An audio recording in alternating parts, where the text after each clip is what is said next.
Good morning mga padreng. Gusto ko lang ipakita sa inyo ang bago nating side mirror. Mali, hindi pala siya bago. Tagal ko na siya na-install, no? So gusto ko lang siyang ipakita sa inyo na nakakabit na. Yan, sa mga naka-jigsaw dyan, bagay ba? Diba? Nice. Alam nyo yung isa sa nagustuhan ko rito is ang ganda ng design niya. Ayan, oh. Ganda ng design niya, oh. Tsaka adjustable na siya, nalilipat mo ng ganon. Wow. Ayan, nalilitan mo.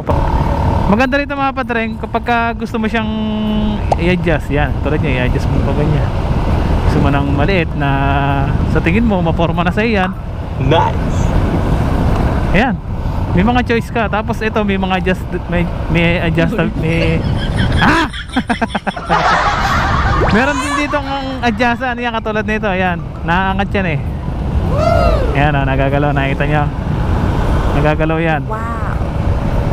So, ayun ang pinaka maganda sa side mirror na to. Tsaka maganda rito, hindi siya nakakaduling.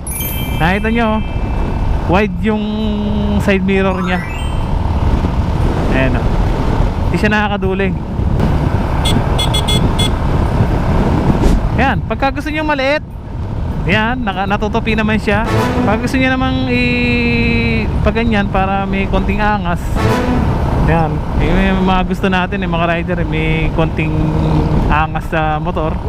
Diba? Masaya na tayo ron. Ayan. It's up to you mga padreng. Napakaganda ng side mirror na to. Gusto mo pa ganyan? Yan, anong problema? Pag ganyan mo siya. Parang kang ano ha? Parang ano to ha?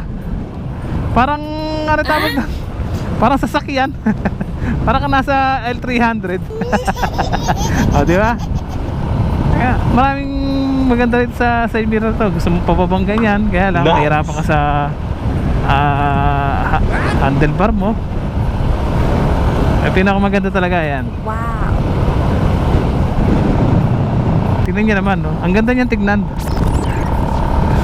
Makikita mo na yung nasa dulo mo, sa may kabilang side.